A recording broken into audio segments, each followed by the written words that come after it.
Hello and welcome back to Smash Hit Sports. I'm your host, Cody. The college football playoff is set. We have our four teams, a ton of controversy over the weekend. I'm going to let Nick get right into his rant. But we've got our initial reactions, highlights from those games, highlights of the Bulls that we're most excited for. And then we're going to give out season awards, not just, the Heisman and Coach of the Year, but we got a whole list of season awards and all that kind of stuff. Before we get into it, make sure you like the video. It's the best way to help the show. And make sure you hit that subscribe button because this rant right here is going to be worth it. Nick, the floor is yours. Yeah. Listen, this was one of the craziest things college football could offer us. I feel like we've known for a while that the 4-team playoff system is flawed. We've talked about it this season. We're very excited it's a 12-team playoff. I've been saying it should be 12 or at least 8 since probably 2017. It's literally every year someone's upset. Every year there are teams that are deserving. But this year, there were just too many teams, and there was nothing we could do about it. Drew Brees actually made a video on Instagram where he was like, let's do an impromptu play-in game for that 4 spot because there seems like there's no right or wrong decision between Florida State and Alabama. And I kind of agreed with that. And I agree with the sense that this wasn't like a decision that you could get right. You know what I mean? Like if they went with Florida State, I would understand why Alabama's really upset. And they went with Alabama. I completely understand why Florida State's upset.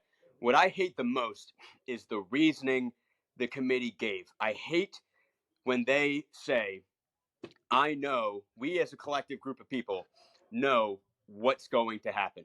We know the value of this player, and we know that this team is going to be worse. They're going to perform worse, and it's just they don't deserve to be in because of it. And you see it in fantasy football, for instance, all the time where, for instance, let's say at the beginning of this season, someone offers a trade for Austin Eckler for Raheem Mostert, right? That trade gets vetoed in every league, every single league, even the leagues that no one vetoes any trades because, of course, Austin Eckler is a proven entity like in Alabama and Mostert inconsistent. You don't know what you're going to get. But of course, Austin Eckler got hurt and kind of sucks this year, and Mostert's pacing the NFL in touchdowns. How would anyone know that? You wouldn't know that. So, like, how can the committee just assume that a team with 0 losses would lose? I don't care about the stats. I don't care about the injury. They looked like the best defense in college football on Saturday, if I'm being honest. And that's because Mike Norvell did a great coaching job and said we have to battle through. We have to be resilient. We have to prove that we deserve a spot in the Final Four. They go 13-0. Their defense looks insane. And, like, just to use the bullshit excuse that their resume is hindered by their QB's injury is insane. You might not think, and this is to everyone out there, that FSU would win or even play in a close game against Michigan, but you cannot say for certain that that's true. You just can't. It's impossible to know that for certain. And so I also don't love, we're pretending that just because Alabama, beat Georgia means that they're leaps and bounds better than Florida State. Because that's what everyone's thinking right now, right? Even listening to this. But just 10 days ago, Alabama needed a miracle to beat Auburn, who went 6-6 and lost to New Mexico State. And this Georgia team was clearly less dominant than the past few Georgia teams. And Alabama also suffered their worst home loss in the Saban era earlier this season. And in my opinion, they didn't have that much of a better resume than Florida State in the first place. But on the other hand, there is something to be said about having like a rational bias, right? Because a lot of people are saying, oh, SEC bias, that's a bad thing. I don't think that's a bad thing. Josh Pate, who I was listening to, he said it really well. I think it's smart to understand that there's an SEC bias is not bad when the SEC is proven year in, year out that they are the best conference. And Alabama has proven year in, year out that they are the best team in college football for the most part. So in a situation where they do beat the 30 win in a row, 2-time defending champion on a neutral site, Georgia Bulldogs, and they're a 1-loss team, SEC champion, and they're the only hope for the best conference in college football to get a team in the Final Four, it feels like you have to put Alabama in, right? But Florida State it's just so heartbreaking. you know?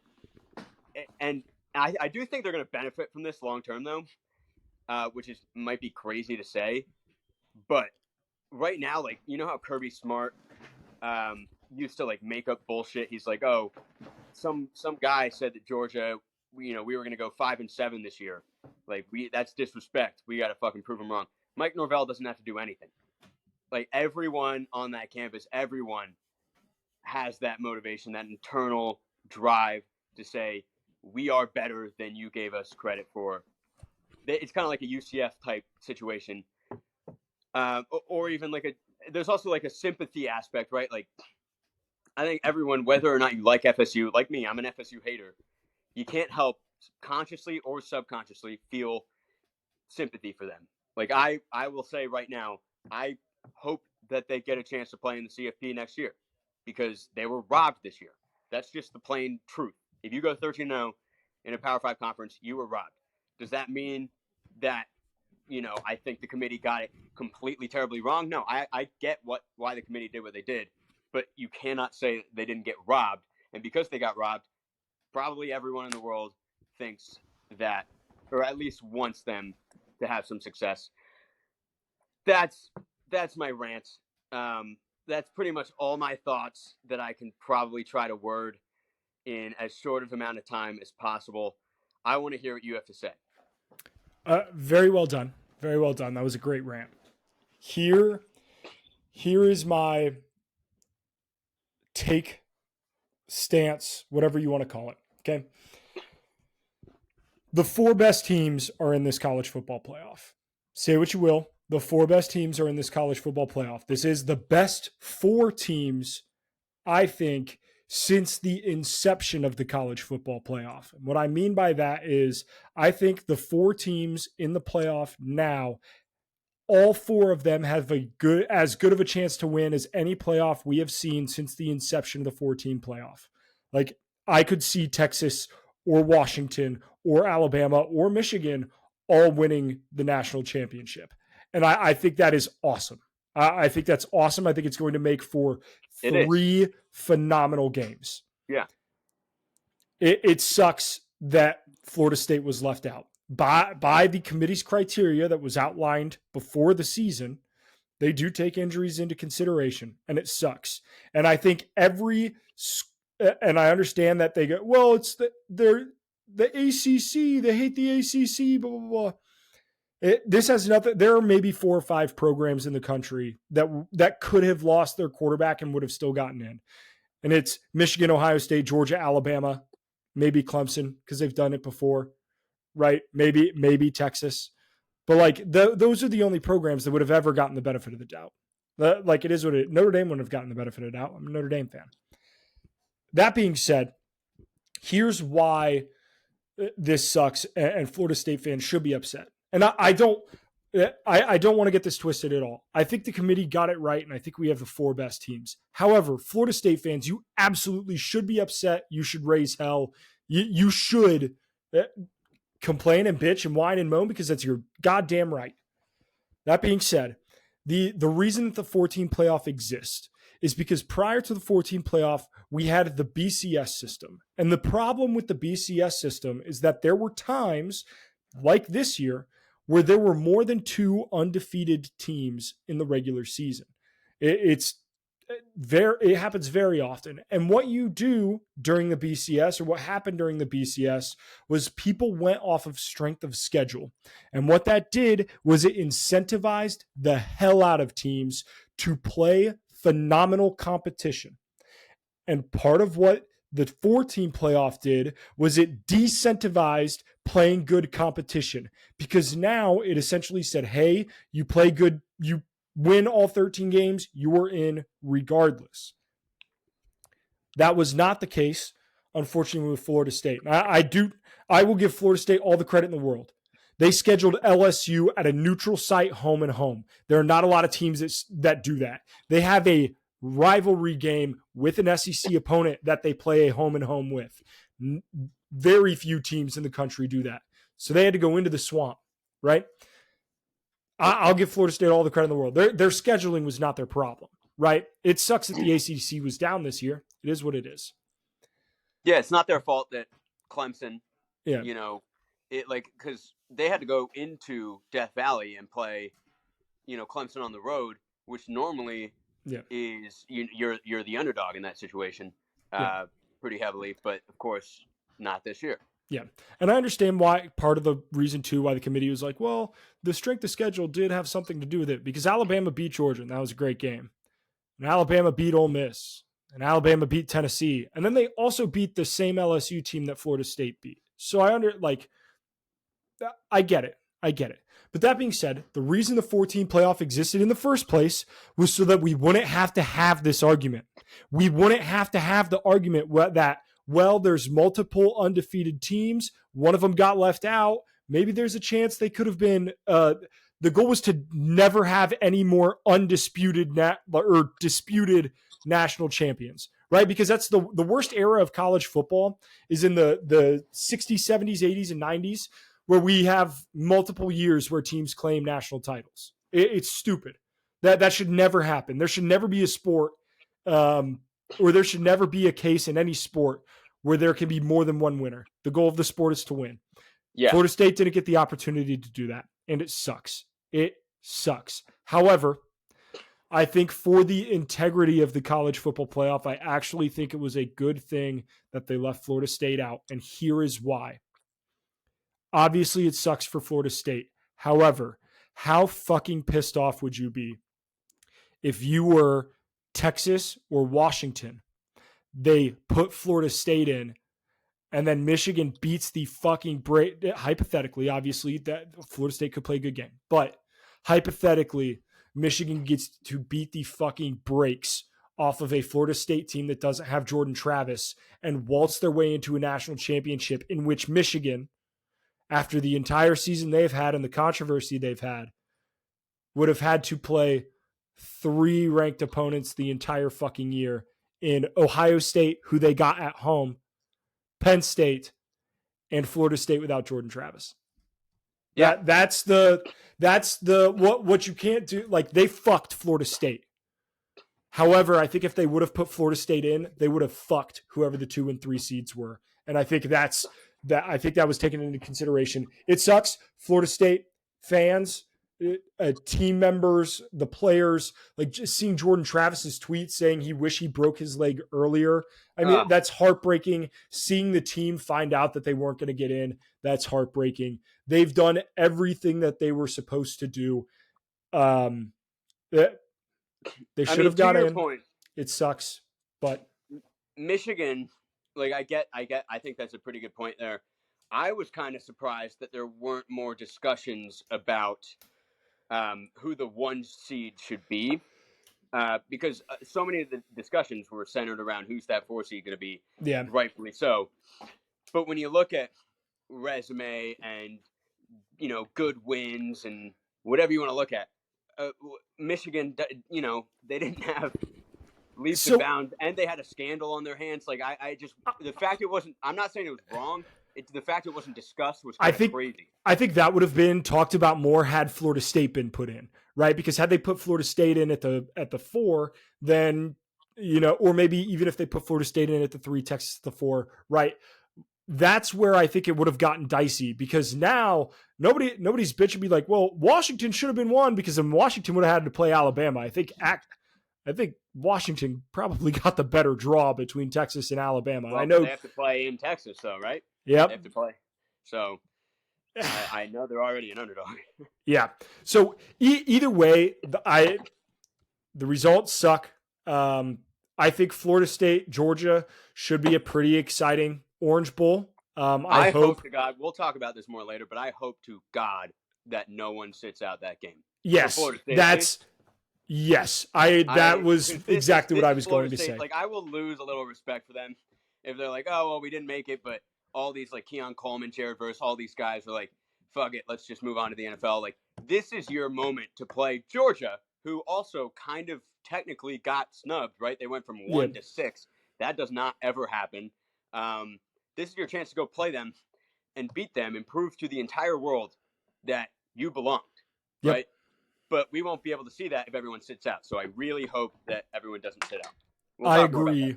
I agree 100%. Let's recap this week's games because they were awesome.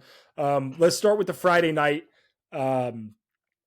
Liberty and New Mexico State had a high scoring game that was a lot of fun, but all the eyes in the country were on the final Pac-12 title game, Oregon and Washington.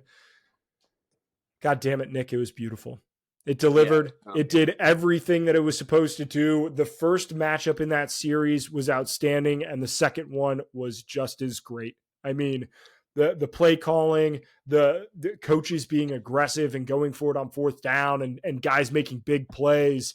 The Oregon touchdown at the end to bring it back in. I mean, just Oregon was dead, and then Undertaker meme. They came back.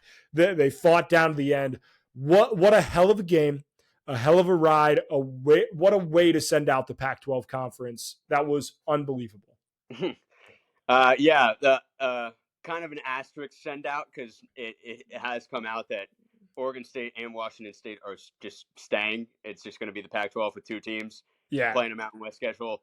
No conference championship game, but they're just going to be in there. So it's hilarious. But I wonder if the Pac-12 logo will be there when they play each other. I bet it will. But they should. That'd be awesome. I think it probably will. And like a little Pac-12 after dark, just once a year. It's going to be great. Oh, that game needs to kick off at 10:30. 100%. But to be said, this game was fantastic.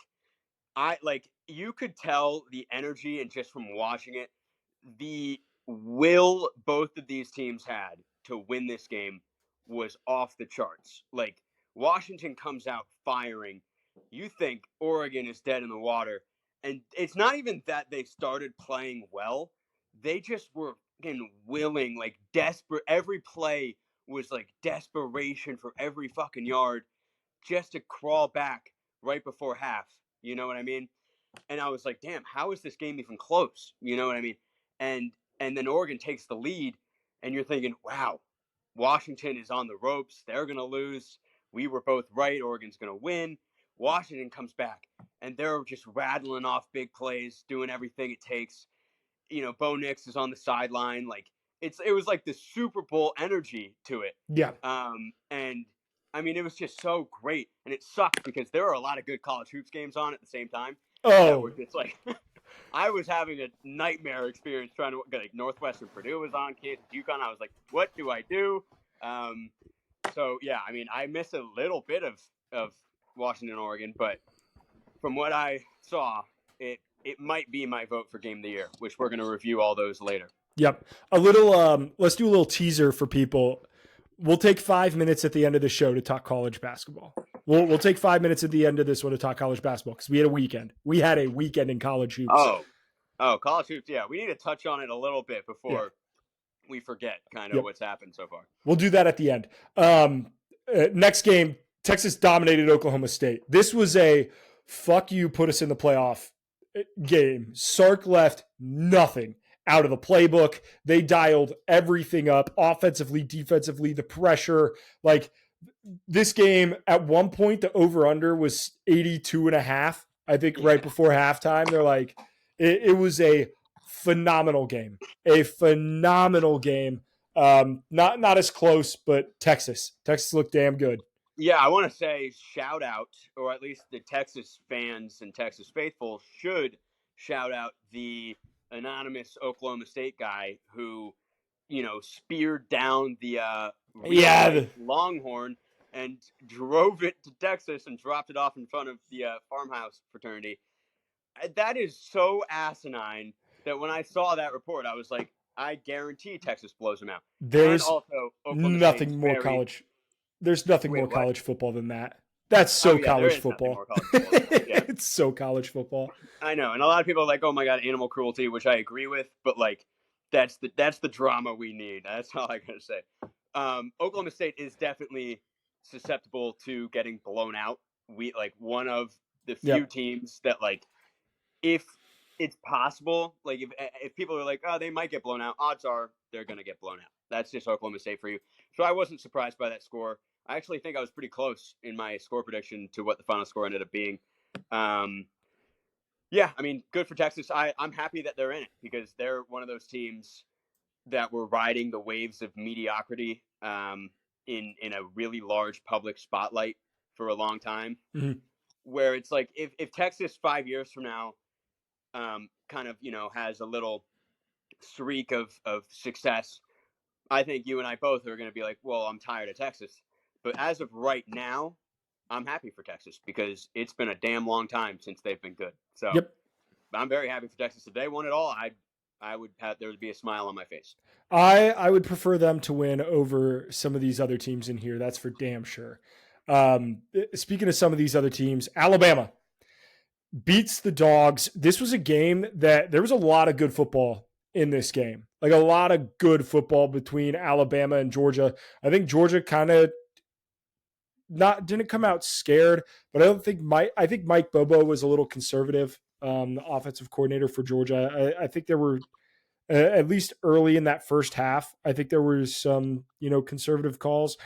I agree. Ultimately, what it came down to, Georgia made the one mistake. They had that one fumble. Alabama didn't have any mistakes, and Alabama won the football game. But God damn it, those were two great teams, a great game. Exactly what you expect from two of the best in the sport. Classic Alabama Georgia SEC championship game where pretty much the entire game you're like, well, literally, I have no idea who's going to win still. Could go either way so easily. Towards the end, fourth quarter-ish, you were kind of thinking like, okay, I think Alabama has this, and they did pull it out, but it was great all four quarters. And just so crazy that, Georgia can go 12-0. Now, granted, not the hardest schedule ever. And it's not, I don't think they were as good as they were in the past. But to go 12-0, be like people were saying just last week, this is undisputed the best team in college football is this Georgia team, undisputed, and now they're the 6th seed, right? Like they weren't even close, really. So, just wild. What a wild year. Chaos scenario happening still blows my mind. We were talking about it being possible. Not in the I was saying, oh, there's going to be a 2-loss team. That did not happen, nor was it close to happening. We left out an undefeated team. There was no shot we were putting in a 2-loss team. But I was right about the chaos. It just, you could feel it from a mile away. Yeah. So great game there. Michigan, Iowa, not a great game, and went exactly how both of us thought it would go. You almost were right. I was close. I was so close. I was a touchdown away, man. Dude, I actually had a lot of money riding on, because it was the night game. So I was riding on Michigan to cover 23.5. Yep. I think I bought like a couple points in favor of Michigan to make it like plus money, because I was really confident that they were going to crush them. And it's 23-0, and I'm like, oh God, this is not going to hit. Harbaugh on 4th and 1 kicks like a 50-yarder. I'm like, oh my God, thank God. Then I have this thought in my head of Cody last episode going, this is what's going to happen. Iowa is going to be, getting smoked all game, and Ferenc is going to have them last second drive down the field, just barely get into field goal range, kick a field goal, cover the spread. And that almost happened. So Thank God it didn't. Yeah, we were close. That game fucking sucked. Iowa did not belong on the field with Michigan. They haven't all year. I had some of my friends who weren't following the podcast as aggressively as they should be. Or just college football in general. They were saying, like, oh, I think Iowa, like, this is going to be a close game. Like, why are people writing off Iowa? I'm like, you don't understand. You clearly haven't watched Iowa play. Like, this team cannot score. They won't score. Yeah. I guarantee they score 0 points. And they were like, that's insane. I'm throwing the house on the Iowa over 0.5 total points, which I don't know if that was even a real line. It was 0.5 for each half. Yeah, but I think the full game wasn't 0.5. It was I think it was 5.5 or 6.5, something like that. Yeah, so it was like weird, but I had to, implore them. Like, this team is so incapable offensively. It is I told them I want them to make a movie out of this team. It's the most insane season I've ever seen to be that bad on offense and be in the Big Ten championship game. Now they're playing in the Citrus Bowl. Yeah. How'd they get a Citrus Bowl bid? Which, that's bullshit. They should not have gotten in the Citrus Bowl. I don't know who fucking lobbied for that game. That's well, it's terrible. because the Big Ten was like not that great. Yeah, like, we'll go into our conferences. We'll rank them a little bit later, but it's like what the Citrus Bowl would just be the next highest ranked Big Ten team, and it that's like Iowa or fucking Northwestern. Who would you rather see? You know, neither. I guess shit's trash. But yeah, keeping it moving. Florida State beat Louisville. This game was a slugfest. It was a beatdown. It was a brawl. It was just a tough, hard-nosed football game. It was ugly. It was ugly, and you know Brock Glenn, not very good from him. True freshman. Yeah, true freshman. What were you expecting? But I mean, again, the defense was suffocating. Yeah. Like the pressure they got immediately. Like the ball would snap, run play or pass play, and it's just offensive line. Like 3 of them are on the ground. You could freeze frame a millisecond after the ball snapped, and there are 2 Florida State players that they've already beaten their blocker. It was insane. Again, I don't want to get back into it, but I really do think that defense has been discredited a little bit in the eyes of the committee in college football to just ignore that performance because it was as dominant as any offensive performance that any other team has put up. And sometimes offensive performances, your defense lets up 40 to 50 points. You never know. Mm-hmm. But it's like, well, that offense looks fantastic, so who cares? This Florida State defense went off. And it's just the fact that their offense wasn't good enough in the eyes of the committee. Yep. Yeah, their defense was damn good. It was certainly better than I thought it was going to be at the beginning of the season, all season long. Yeah, I mean, they did a hell of a job. Wasn't a good game, but no, it wasn't a fun watch per se. But even the announcers were like, Mike Norvell might want to try to, put on some points here towards the end of that game, like just knowing that, like, oh yeah, hey, you need some style points. The committee, like, I'm pretty sure starting 2 weeks ago, the committee was trying to like save face. It was like a worst case scenario. Because again, when have we ever had it's never not worked itself out? And I think they were like doing some algorithm work. Yeah, it actually might not work itself out this time. And if it doesn't, we need to start like going on interviews and saying, well, we always put the best 4 teams in. Or style points do matter. When in the past that is clearly not fucking mattered at all. You know what I mean? Like Cincinnati has made it when they played no one, and TCU. Hey, they beat a Notre Dame team. Yeah, really good Notre Dame team. Fuck. God damn it! All right, let's get into the Props 2 segment, brought to you by an unsolicited energy drink. I know. Hey, no free ads. No free ads. Sponsors. Nope. Yeah, this is not. Yeah, sponsor us. Red Cow energy drink. Red. It's something I can't read it. Dyslexia. Yeah. But yeah, we'll start. Props to Liberty. Shout out being undefeated. The last of the group of 5. Mega props to Liberty. And mega props to the committee in this sense. This is what I'm like really happy that the committee did, is that they gave Liberty the New Year's Six Bowl. I didn't think they were going to do it. I didn't think they had the balls to do it. Fun That's fact. An example of them giving an undefeated team their flowers. They did it in one sense. Liberty also has the worst strength of schedule in the FBS this year. They are 133rd of 133. It is the absolute worst. But hey, got to win football games. And they did. For a while, like at the beginning of the year, I was like, okay, I think this Liberty team, is going to have a really good year. But undefeated never really crossed my mind. And so the fact that they went undefeated with a new head coach and a lot of roster turnover, again, we're going to talk about this a little bit more in depth later, but really impressive. I thought they were going to give it to SMU because SMU was hot as hell lately. They definitely had better, strength of record, all those like little resume points.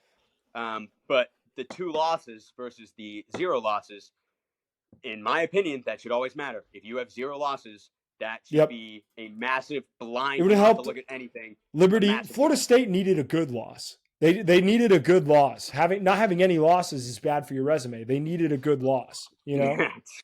Yeah, though that's sound logic there. But yeah, so I'm really happy in that sense. They have to play Oregon though, which is like I feel like there's a couple. If they were playing like Penn State, I'd be like, ooh, I don't know. But I think they're gonna get smoked probably. They're gonna get fucking smacked by Oregon and Bo even Nix. As much as you want to try to motivate your team, if you're Chadwell over there at Liberty, I think Oregon might be a little too good. They also Oregon's backup QB, I think, is a pretty good player. He's like a 3rd-year backup. Learned under Nix and all these guys, so he's going to play. I'm expecting a little bit of a blowout there. Yep. All right. You have any other props too? You want to get into? That's it for our props too. We're just going to do it short and sweet because, again, with the rant and especially a lot of you are going to be listening to this probably because of the college football playoff decisions, and then we want to do season awards, which we're going to jump into. So that's the only props too I have.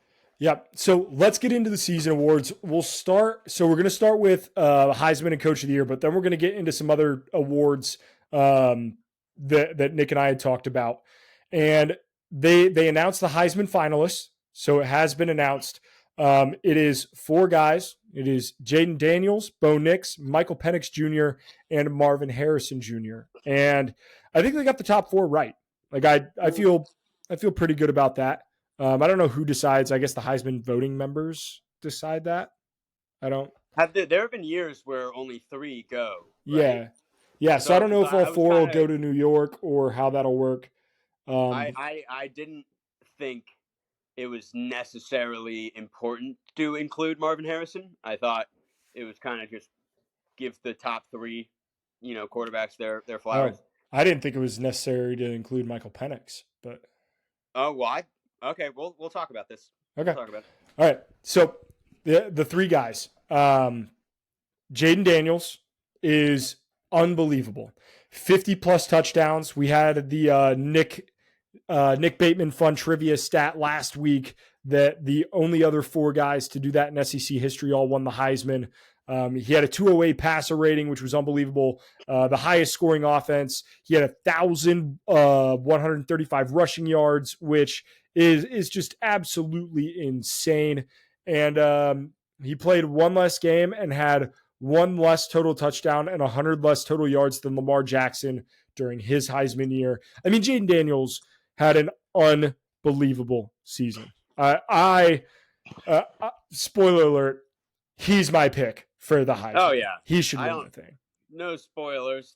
I've been saying this for a month and a half now. Like I'm happy that he's now like minus 1,400, which is good because for a while there it seemed like it should have been him, but he was like plus 350, and I was like, how is this possible? But now it looks like it's pretty clear, barring some extreme disaster. The Lamar Jackson stat's insane to me because that Lamar Jackson season is ingrained in my and probably your memory. Yeah. It's like one of the most ridiculous seasons a quarterback has ever had in college football. Yeah. Mostly because of the dual threat, but Jaden Daniels is so comparable to Lamar Jackson. And the fact that in 1 less game, their touchdown and yard stats are pretty much the exact same. But Jaden Daniels has a far, far better touchdown interception ratio. He has a completion percentage 20 percentage points higher than Lamar Jackson did. That's crazy. His passer rating is 208. Jaden Daniels, Lamar's was 148 that Heisman year.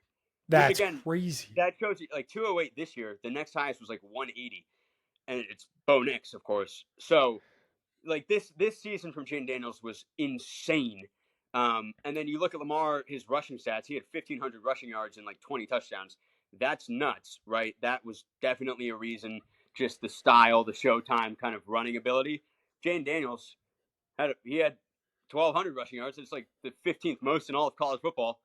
It's more than a lot of guys that are going to get drafted, and easily comparable to Lamar Jackson. So yeah, And if you probably, I only really looked up Lamar Jackson's stats just because I think those are the most comparable as far as, skill set. But I think if you looked up Cam Newton, Tim Tebow, guys like that, you'd see Jaden Daniels had better stats than any of those guys as well. So, yeah, if you think it's not Jaden Daniels, I hate to tell you, it is. Yeah, this guy 2 years ago was at ASU and like not even a thought in the NFL draft, and now he's played his way into a first round pick. I mean, a very kind of a Joe Burrow-esque story where he's spent 2 years down in the bayou, and now he's not going to be the number one overall pick, but he could go in the first round, which is crazy. I think he's first round lock in my opinion, and the beginning of this season, a lot of people probably would have said, yeah, he's an undrafted type of guy. Yeah.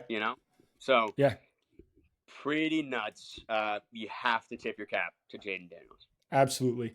The other two guys, Bo Nix, I mean, leader in passing touchdowns, or tied for the leader in passing touchdowns, second in QBR, best TD to interception ratio, the completion percentage that the committee kept bringing up, which was funny. But Bo Nix had an awesome year. And insane completion percentage, to be fair. 78% completion. That's nuts. Yeah, it's crazy that Auburn drove him out of town. And then Michael Penix Jr., coming back from 2 ACL tears and playing at Indiana, transferring, following his offensive coordinator from Indiana to Washington.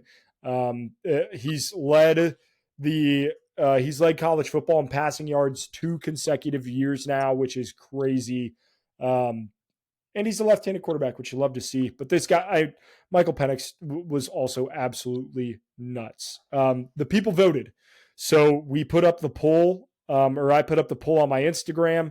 In my Instagram story, we had a lot of people vote on this poll.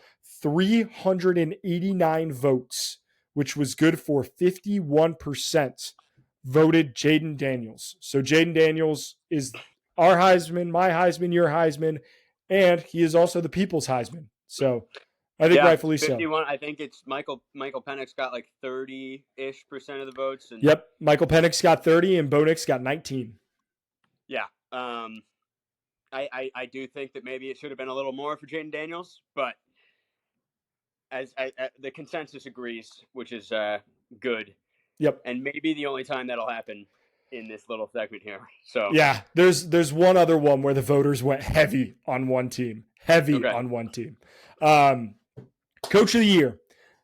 There's a lot of ways to look at coach of the year. There is doing the best job, which I think that puts you in the Kalen DeBoer, Mike Norvell, Jamie Chadwell. All 3 of those teams went undefeated. Like that is a phenomenal season. And then there is the dramatically exceeding expectations.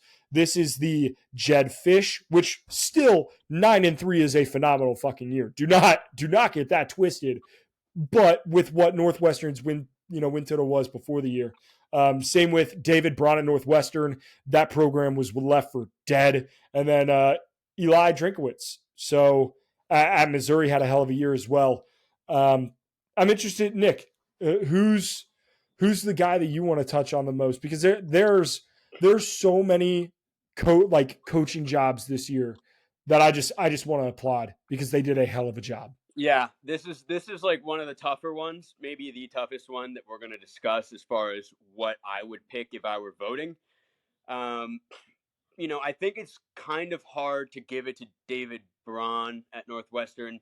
I do think he deserves a hell of a round of applause and a shout out, but to get the award 7-5, it's just not that great, still. Yeah. But guys like Eli Drinkowitz, who the SEC media predicted they would finish 6th in the SEC East, just right above Vanderbilt. That's insane. They, under Drinkowitz, had 3 straight seasons without a record over 500, and now they're playing Ohio State in the Cotton Bowl, with a chance to get to 11 wins. That is crazy impressive. Their 2 losses were to Georgia and LSU, so that it's not like they had a bad loss. They beat a lot of good teams. I'm I am, part of me wants to go Drinkowitz, but I really think I have to go Jedd Fisch. I've been talking about it all year that this team in Arizona, their 3 losses are all so close to being wins, especially the Mississippi State and the USC games that were, again, really early in the season. Those games, I think both were on the road as well, if I'm not wrong. Maybe I am. But, like, I went into this season, we did our Pac-12 preview. I said Arizona might have the worst Power 5 defense in college football. Yeah. Because last year, they allowed 37 points per game, which I think was like the 5th worst in all of college football. This year, they allow just over 20 points per game. It's like 20.3. That's like the 25th best in college football. They lost their starting quarterback, Jaden DeLora, early in the season. They have this guy, Noah Fafita, come in. Fisch gets him to ball out. They're starting to blow out teams like Utah, some teams that were ranked pretty much throughout the entire season, and Arizona's smoking them. It's to a point where Vegas didn't understand it, so they were giving us like even lines for Arizona, and you could just close your eyes and pick it, put however much money you wanted on it. Arizona was winning that game. You didn't have to sweat it at all, and all of that credit goes to Jedd Fisch, what he's done to that team. They had a chance to make the Pac-12 championship game, which would have been insane because that was like the game of the year maybe, and imagine if Arizona just snuck their way in there. That's got to be my vote. But all these coaches, round of applause. Yeah. I'm going to go. This might be a chalk pick. You can call it what you want. I'm going with Kalen DeBoer in Washington. The joke is always made, well, the Pac-12 cannibalizes itself. The Pac-12 eats itself alive. The Pac-12 will never have a real shot at the college football playoff. Kalen DeBoer took all of that and just said, fuck you, I'm going to win every game. Not I'm going to have one loss and you're going to debate putting me in. Nope, I'm going to go 13-0. I'm going to go undefeated. I'm going to win my conference. I'm going to beat the Heisman in Caleb Williams. We're going to beat Oregon and Bo Nix twice. We're going to do it at home, and we'll do it on a neutral site. We'll beat Utah. We'll beat these teams. And God damn it, it didn't look pretty every game, and I think that almost is kind of a even better testament to how great of a coaching job this was. The last time a Pac-12 team made the college football playoff was the 2016-2017 college football playoff when Washington made it in under Chris Peterson. In that time, he was fired. They hired a new head coach. They fired another head coach. Who was I'm tripping. Was that Browning? Who was the quarterback? Jake Browning. Yes. Jake Browning. Who is playing as we speak for the Cincinnati Bengals. Playing right now. That's what I was thinking about it. Yeah.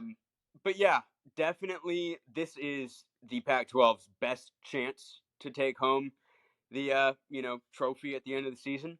Yep. Which is wild because again, the Pac-12, this is their last year. So I do think that I don't hate that. I actually think that's probably what's going to happen. The public went with Mike Norvell. Yep. I'll let you do the metrics in a second here, but I do want to say that AP poll preseason, Washington was ranked behind FSU. So like just to say that Washington was like barely in the preseason AP top 10. They finished number 2. Like clearly what they did during the course of the season was more impressive. Even if Mike Norvell had to deal with a massive amount of hiccups and did a fantastic job, DeBoer just was on another level. So.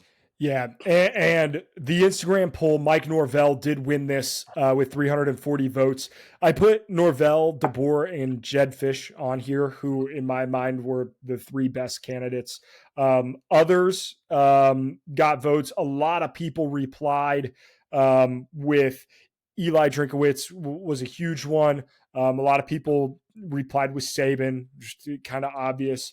A lot of people replied with it should be a split award between Harbaugh and Sharon Moore, which I thought was fucking hilarious. Like multiple people said that it should be split amongst the Michigan coaching staff, and that's just fucking preposterous. Yeah, that's egregious.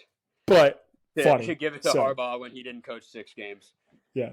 But I do find it very funny. Great season, and he did a really good job, when he was there. But you just, you can't give it to the Michigan coaching staff.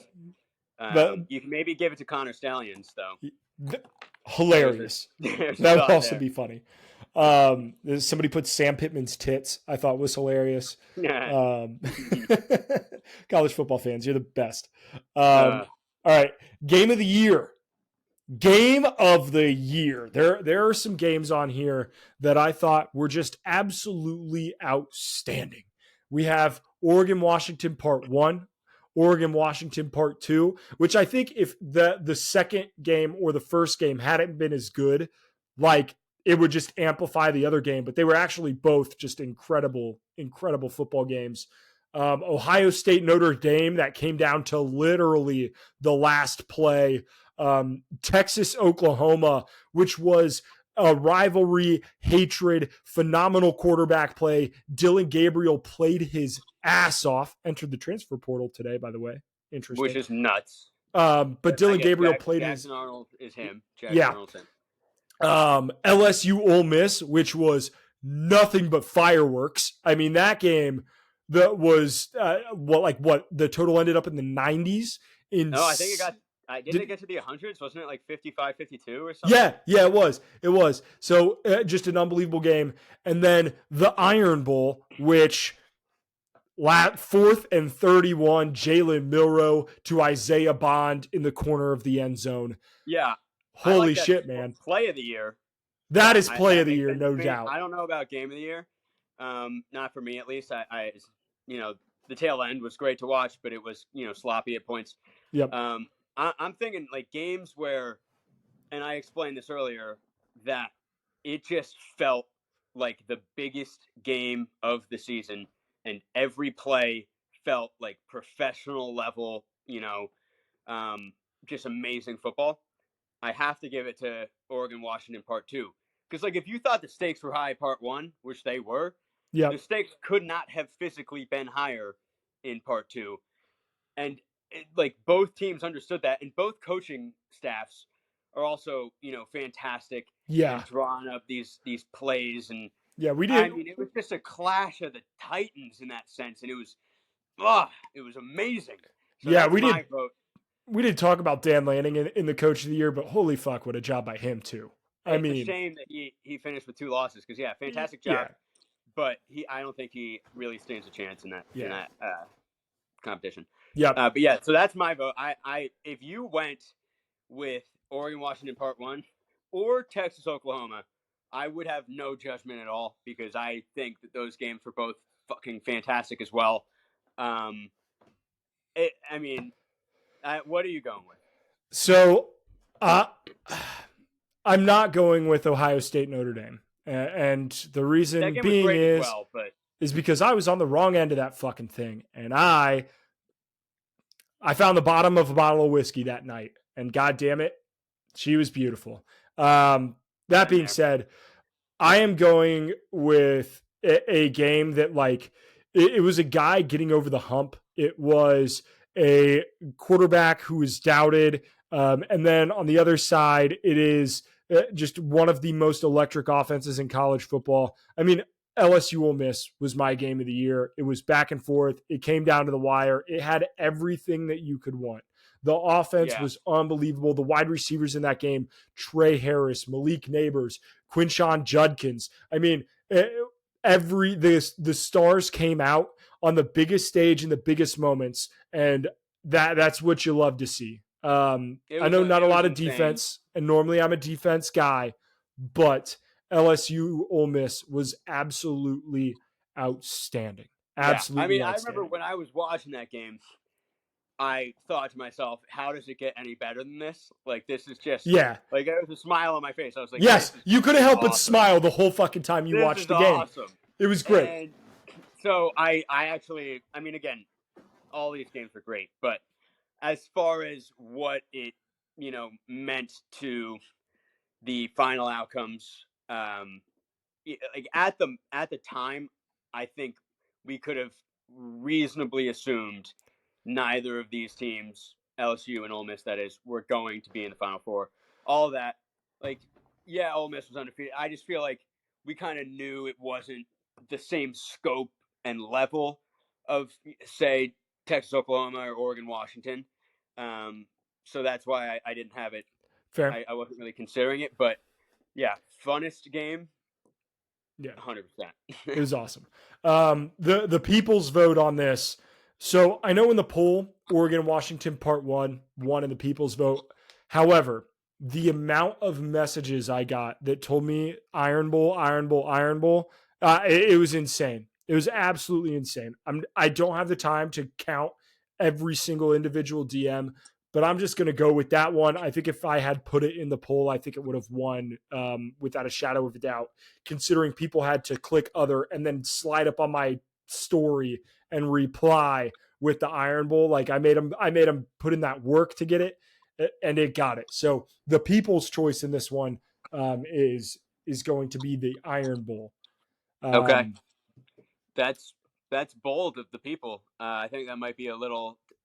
Well, I can't say it's recency bias because I picked a game that happened 3 days ago. So recency bias, man. Yeah, never mind. For what it's worth, a lot of my followers are below the Bible Belt, so you know, which that's college football for you. Yeah. The best conference. So this one's really tough. I love this. Really I put the poll up on my story, but I didn't do a poll for this one. I just left it blank, and then I put the best conference in college football. The amount of the MAC, the Sun Belt, the MAC, the Sun Belt. Somebody responded. Somebody who actually plays in college football responded independent. Outstanding. Independent. I fucking love that. Just UMass shout out Army, man. Notre Dame, UConn, and Army for fucking holding it down, and UMass for holding it down for the independents. That's hilarious. Yeah, just outstanding. Because the guy plays for Notre Dame. Shout out Sam, but yeah, the guy Sam plays Sam Pendleton. But okay, I'm going to assume Hartman if you just say Sam. So. Oh no, not Sam Hartman. I was like, Cody, get him on. I'd have name dropped that he followed me before now. Yeah, bro. But shout out Sam. But yeah, like knowing that he plays for Notre Dame, like that's funny. But then knowing the other 3 independent teams and how they did this year, it makes that fucking hilarious. It's literally it feels like every year with the independents. It's not even a fucking conference. It's the point. It's independent. So yeah, let's talk about it a little bit before we do the big reveal. Maybe the MAC won. You'll have to wait 3 minutes for us to talk. So what I thought was the most important metric to look at here, like the least subjective metric, is the record against each other metric. Like how did these, because every conference played minimum 10 games against all 4 of the other conferences. In some instances, like the ACC and the Pac-12 played 0 games against each other, which I don't know if that's normal, but that's just what happened. But like the ACC had 19 games against, Power 5 teams. This is how the records went in order. The Pac-12 was 7-3. The ACC was 10-9. So those are the only 2 that were above 500. And that ACC stat kind of surprised me because a lot of those ACC teams, they were playing SEC teams, which led to, so the Big 12 went 6-6. The SEC went 7-9 with a lot of those losses to ACC teams. And then the Big 10 went 5-8. So to me, you can eliminate the Big 10. You can't eliminate the SEC quite yet. And then the rest of the conferences are still up in the air with these other metrics that maybe are a little bit more subjective that I'll let you talk about a little bit. Yeah, so I thought this is really interesting. Going by the total number of ranked teams in the college football playoff is interesting to me because all 4 of the 5 power conferences all had 4 teams ranked in the college football playoff. The only one that didn't was the SEC, who had 6 ranked teams in the final college football playoff, which is surprising, right? People talk SEC bias The SEC has won four out of the last. Holy shit! My brain just started and stopped again. The SEC has won 4 consecutive national titles between 3 different teams. Right. So SEC bias. Say what you want. It's Who's correct. the last team to win other than the SEC? Some shitty team that wears orange. Syracuse, maybe. Probably Syracuse. Yeah. So that being said, I understand the SEC here, but all of these teams like had pretty good representation when it came to ranked teams. I love the stat, their record versus the Power 5. I do think you can eliminate the Big Ten pretty much straightforward. I also think that you can eliminate the Big 12. And I think that kind of gets drugged down by the bottom of the Big 12 being pretty bad. Baylor looked really, really tough this year. But that I don't. It's tough. I don't think the Big 12 is necessarily the next, like after the Big 10, like the 4th best. Yeah. I don't think that's necessarily true, but I do think that they weren't the best. I just think you have teams that, like Oklahoma State, that they're just weird all year. Kansas State, up and down. They barely snuck in at the 25 spot in the final, rankings. But when you look at it, they were 500 against the Power 5. And this is the stat we haven't talked about yet, but the top 25 in your kind of adjusted efficiency plus EPA rankings, which in my opinion is the best way to determine whether the subjectivity of rankings was correct. And the Big 12 had 5 teams in that top 25, but 4 in the final CFP. So you look at it, you're like, they actually had a pretty good year. But was it the best? I don't think it was the best. You look at the SEC, they had 6 teams in the final CFP, but 7 teams in the efficiency plus EPA rankings. That's crazy. That's pretty much 30% of those teams. Pac-12 was 4 in the final CFP, 5 teams in adjusted efficiency. ACC had 4 ranked in the final CFP, 3 teams in the top 25 adjusted efficiency, which I think were Florida State, Louisville, and Clemson. So NC State wasn't up there, who I know they're ranked. So I think we can, even though the ACC went 10-9 against the Power 5, you can eliminate them. I agree. They also don't have a team represented. They're the only one of these that don't have a team represented in the, CFP, which is, it is what it is. Yep. But I think you can eliminate them. And then if you eliminate the Big 12, it's down to the SEC and the Pac-12. All right. 3, 2, 1. Pac-12. Pac-12. Okay. Yeah. I gotta go Pac-12 just because of that record versus Power 5. The SEC going 7-9, not good enough. If you're the quote-unquote goats of college football, when you play everyone else, you should have a record over 500. Normally they do. Literally almost every year they do, but they didn't this year. It's kind of like a deep dive stat for the season. Imagine if Mississippi State didn't beat Arizona, and if there are a couple games here. If Auburn didn't beat Cal, because that game came down to the wire too. Like, so then the Pac-12 would be 9-1. Yeah, and the SEC would be 5-11. So when you're doing your bowl pick'em, just know that like you're probably going to be like, ooh, SEC football, but that might not be true this year. Yep. So yeah, even though the SEC might have that efficiency metric going towards them and all the FPI bullshit, got to go with Pac-12 this year. Just got to. Yep, and that is this is another category like the Heisman pick where me, you, and the people are all on the same page. The people overwhelmingly picked the Pac-12 as well. The last two, let's get a little negative Nancy here in the last 2 awards. Let's do some of the worst of, and we're going to start with the biggest disappointment.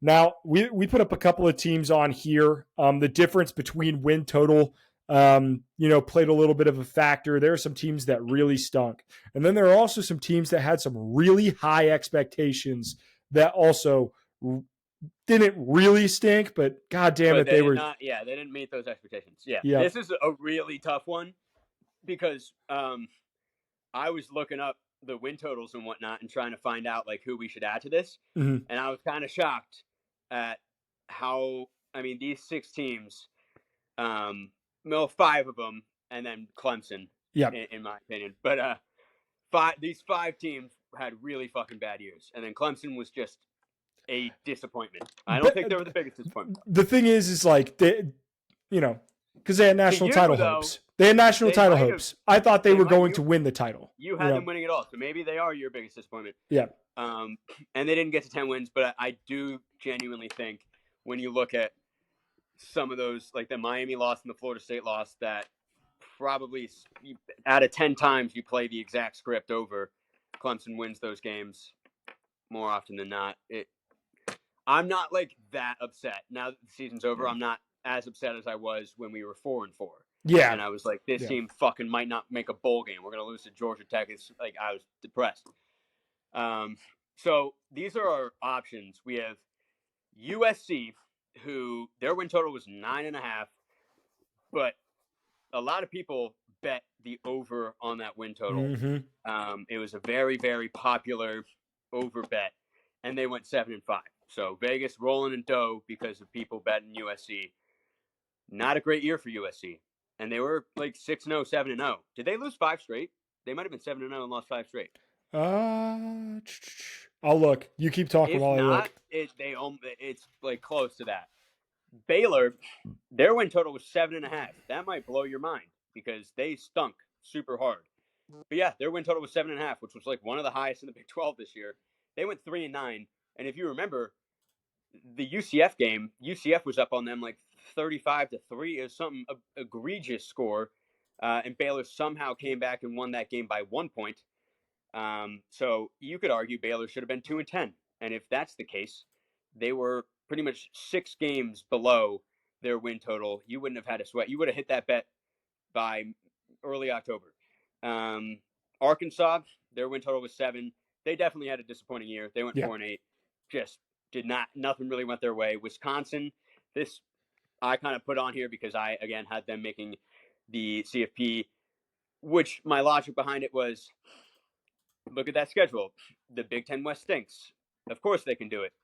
And even in a really shitty Big Ten West, they went 7-5. And they were lucky to have gone 7-5. Clemson's on here. Their win total was 9.5. They went 8-4. And then Michigan State, they were on here. Their win total was only 6.5. They went 4-8, but there are bonus disappointment points for Mel Tucker having phone sex. Yep. Yeah, and I'll give my pick. It is the Spartans. When your win total is 6.5 and you're slated like, oh, we'll barely make a bowl game, whatever. But then you have ironically, the second coach fired in college football because Pat Fitzgerald was fired before the season even kicked off. It's just so sad. It's disappointing. Everybody transferred. There's the level of hope in the Michigan State program right now, I just think is at an absolute, well, they got a new coach, so it's better. Right before that Jonathan Smith hire, it was at an all-time low. Yeah, which was right after the season. Yeah, now you can sort of be like, well, maybe. Yeah. I don't know.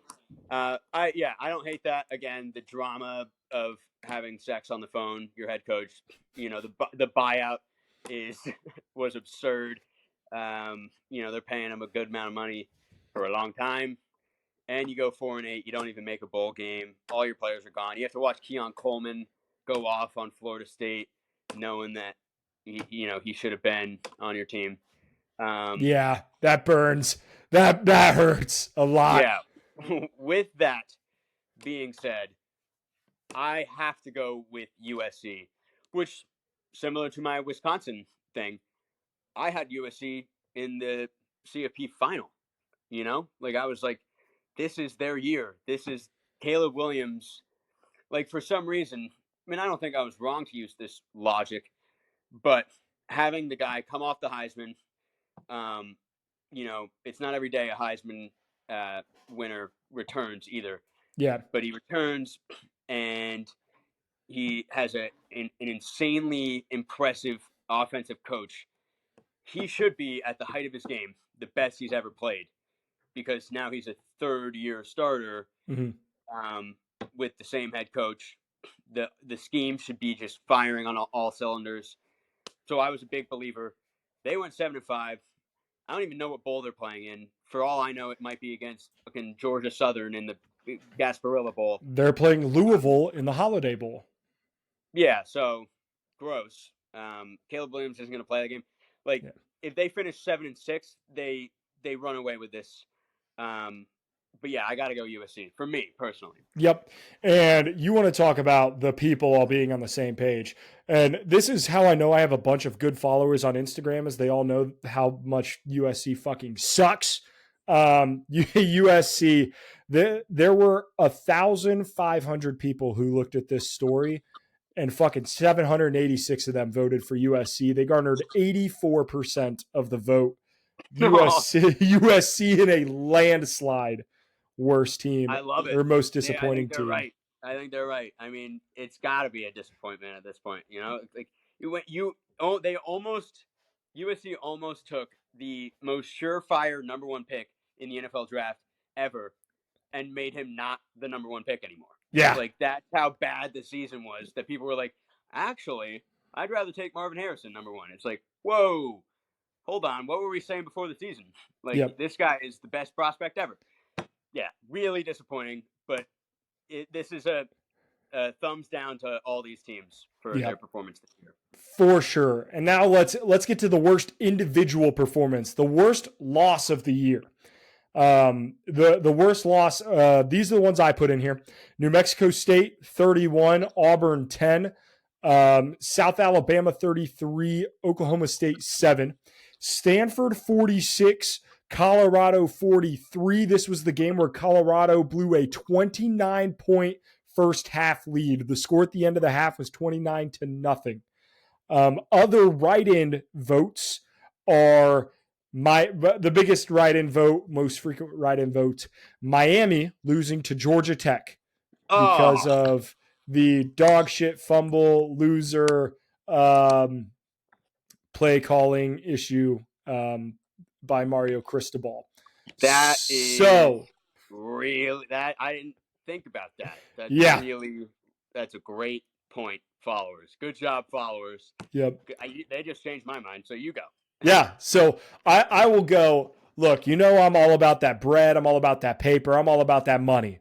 And when you go and you pay a team $1.85 million to get your fucking ass beat at your place. Auburn was a 25-point favorite in that game, and they lost by 21. New Mexico State 31, Auburn 10. That is my worst loss of the year. That is inexcusable. And New Mexico State just took $1.85 million of your money and told you to go eat shit. So that's my worst loss of the year. Which I think that would have been my answer. I personally think there were a couple other games similar to the script in Colorado Stanford that I couldn't pick that because, just like we were just saying, Baylor UCF, that's the exact same thing happened where UCF had a massive lead and let a really fucking shitty team come back and beat them. I can't think of it off the top of my head, but I'm sure there are a couple other games that happened this season that were kind of like that as well. So I'm going to go with Miami Georgia Tech just because of the baffling, like the amount of time that I spent on Twitter after that game, where I was just constantly refreshing and looking up keywords just to see the outrage of Miami fans and just to see reactions across the board, because I was so shocked that something like that could happen. How could you have the game you're a kneel away from the game ending and you fumble? Like, it's actually unfathomable. To the point I thought Cristobal was just going to get fired on the spot. And to me, if I'm going to think that, like, I didn't think Hugh Freeze was going to get fired. I didn't think Deion Sanders was going to get fired. But I thought Cristobal was going to get fired after that decision. So, has to be Miami Georgia Tech for me. Where did the public go? Yeah, so the public, well, this was a close decision, but with 45% of the vote, 410 votes, the Colorado blown lead was their worst loss of the year. So a little bit of a split on this. Crazy. But yeah, Miami was undefeated going into that Georgia Tech game. Like undefeated before they were going to play an undefeated North Carolina team. Like that was going to be a really big game, and then they fumbled the bag before they even got to I North wonder if Carolina. we had Miami Georgia Tech as an option, if that would If have that would been have been, yeah, because that was a big time ride in. But now Miami gets to play Rutgers in the Pinstripe Bowl. So must watch. We're gonna talk about it during bowl preview, but yep. that's the game of the year. Okay, so let's talk bowl preview very quickly. Yeah. We did our predictions for the conference championships last week. I got shit pumped. Nick, congratulations on a dominating week. You went 8-2. I went 3-7. I was on the wrong side of everything I could be on the wrong side of. It was bad, baffling, inexcusable by my part. That being said, I think on every game we differed, you got correct because we both picked Michigan. We differed on. We both picked Michigan. We both picked Texas, and we both picked another squad, Liberty maybe. And I think we got those three correct. And outside of that, I just got absolutely hosed. So that being said, I am still up with a total of 107 and 64. You are 103 and 68. This is what we are going to do as a show because you're right there. This is what we're going to do as a show because we're right there. We're just going to make the bowl games keep counting, right? Oh yeah. And we are going to let you, the people, get in on the fun. So I don't have it set up yet. All of the details will be in the next show. I'll have everything set up. I'll have a link in the description of next week's podcast, right? I'll also put it out on Instagram and Twitter and TikTok and all that stuff. That being said, we are going to do a bowl pick'em with the people. So we'll have some small prizes for the winners. We'll get some sort of small prize. I don't know what. I have an idea of what it's going to be, but I'm not 100% sure yet. So that being said, there will be a prize for the winner. It'll be free to enter. All you'll have to do is make sure that you're following Nick and myself. If you're listening to this, you probably already are. So that is coming next week. We will do a full bowl preview every game. We'll focus on the big ones, right? But every game we will make a pick for. So be looking out for that next week. Nick, anything else we want to talk about before we spend 5 minutes to do or 3 minutes to do some college basketball? All I got to say is I went 8-2 last week. However, I did take the Washington spread on my I parlayed everything together. Yep. And so I went 9-1 on my parlay. The only thing I lost was Louisville. Bought some points on it too. Yep. Just barely didn't hit. It's like $2 to win a couple grand. But your best bets hit. So Boise State SMU parlay. Huge. I did have some other money on some other things that weren't the mega teaser. So I had a very good week. Even my score predictions were pretty close. Like I just think I had a really good feel for what happened, and it was great. So just watch out, Cody, because once the bowl pick'em goes live, it's game over. There are 43 bowls, and I'm only 4 behind. Yeah, I could win this by 15. We'll have to see. Yep, we will see. All right, college hoops, crazy weekend of college hoops. You had number 3 Marquette lose to Wisconsin. You had number 1 Purdue lose to Northwestern. Boo Booey put on a hell of a performance. That was awesome. There are other ones that I'm sure we're going to talk about that we need to. UNC Wilmington beat Kentucky. Georgia Tech beat Duke. Just unbelievable games. Nick, what the fuck is going on in college hoops? This is why college hoops is the best. Again, this is early season, and it's like this kind of is supposed to happen. You're not gonna have like at the end of the non-conference, you're not just gonna have 20 teams that are undefeated or with 1 loss. Like you're gonna have these teams pick up a bad loss here, pick up a dominant win over a good team here where you're like Miami, Kentucky, for instance, where you're like, what Yep. the fuck just happened to Miami? Am I worried about Miami long term? No, not really. Do I credit Kentucky that much for that win? Not really, because guess what? 4 days later, they lose to UNC Wilmington, which just doesn't make any sense.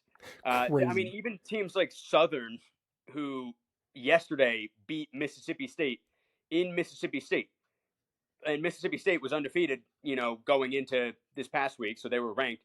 They lost 2 straight. The ACC SEC Challenge was last week, and we're in the midst of the Big East Big 12 Challenge.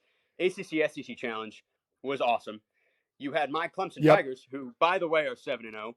Fuck yeah. I remember we had Ryan Hammer on. I was like, Ryan, what do you think about Clemson? He's like, I'm not buying in. Boo-hoo. Look at us now. Fuck you, Ryan. Fuck you, Ryan. We're ranked. And yeah, I mean, going into Tuscaloosa, beating Alabama feels good, whether it's basketball or football, feels really good. And then Clemson went into Pitt and won. So they're undefeated, really good. You had UNC put up like 120 points against Tennessee. Yep. Like UNC looks really good, but again, they lose to Villanova. This is the weird thing. Villanova's easy. Villanova. Oh, crash and burn. Weirdest team of the year. They beat UNC, Memphis, Texas Tech, and win the battle for Atlantis, which is like easily considered the second best Feast Week tournament that you can be in, and they won it. So that's like massive March Madness bracketology bonus points. But then they lose 3 games to the Philadelphia 5, right? Which is like Penn, Drexel, St. Joseph's, I think. Yep. All those teams that are just in the Pennsylvania area, and they lost to all of them, which is like, how is that possible? There's clearly some errors in the principle of coaching, I suppose, over in Villanova. But yeah, keep your eye on that, because like maybe Villanova will go into, UConn and win, and then lose to DePaul the next week, and just probably don't bet on them is my recommendation this year. I mean, what else do we have? It's just been such a wild season. FAU lost to Bryant, which is like Bryant is in the worst conference in college basketball, the Northeastern or whatever it is. Yeah. That should never happen.